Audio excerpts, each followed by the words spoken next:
mon nom est Lucie Guiffon, je suis philosophe de l'amour et artiste.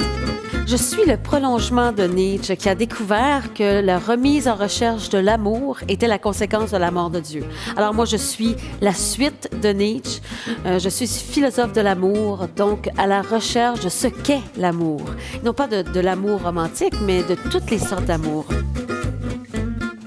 Quand on me demande quelle sorte de philosophe que tu es, je leur dis, un philosophe artiste, philosophe qui aime créer, qui aime aller sur scène et qui aime montrer ses idées de cette façon-là. La pièce « Fais-moi l'amour », c'est comme un brou féminin. Comme le brou, la taverne est l'endroit typique pour les hommes, en tout cas au Québec. L'endroit typique pour les femmes, je dirais que c'est mondialement, c'est le souper de filles. Va se passer non seulement dans le souper et ce qui va se passer en dehors de comment ça se fait que ces femmes-là se sont réunies. Chacune a ses particularités.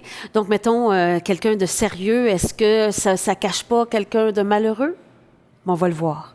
Est-ce que le lien entre deux personnes peut avoir l'air clair et limpide et très positif, puis finalement, peut-être il cache une jalousie ou on va le voir. On va faire des sauts dans le passé pour voir que l'instigatrice du souper de filles, comment elle rencontre chacune des filles, mais aussi le lien qui s'est tissé entre chacune, puis aussi leurs amours à eux. Qu'est-ce qui se passe dans leurs amours, dans leur tête, dans leur vie? C'est complexe, une femme.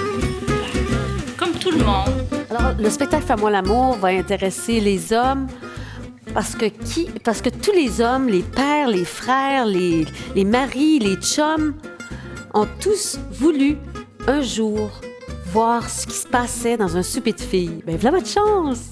Les femmes vont se reconnaître parce qu'elles vont reconnaître le paradoxe qu'elles sont, hein, les contradictions qu'elles vivent. Elles vont dire « Enfin, je ne suis plus seule ». L'amour, d'après moi, c'est par-delà bien et mal. Donc, dans la pièce « Fais-moi l'amour », il va y avoir des moments drôles, c'est sûr, mais aussi des moments émouvants. En fait, c'est pour lancer une réflexion.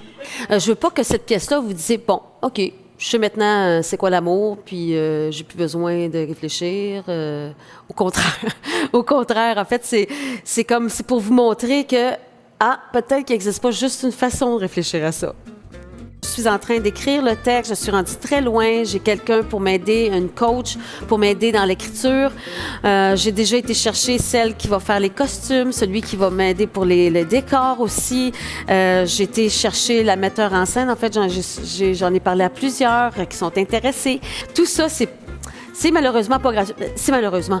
En fait, là, donnez-moi votre amour et l'argent. Oui, c'est ça. Donc, quand vous me donnez de l'argent, c'est de l'amour que vous donnez. Vous donnez de l'amour au futur pour rendre ce projet-là vraiment aussi merveilleux que je le vois, pour pouvoir aller partout dans le monde avec, répandre l'amour. Aidez-nous à financer ce beau projet qu'est Fais-moi l'amour, pour vous permettre, pour nous permettre, pour permettre à plein de gens de redécouvrir des chemins d'amour et peut-être en emprunter de nouveaux, car l'amour est toujours plein de surprises, non?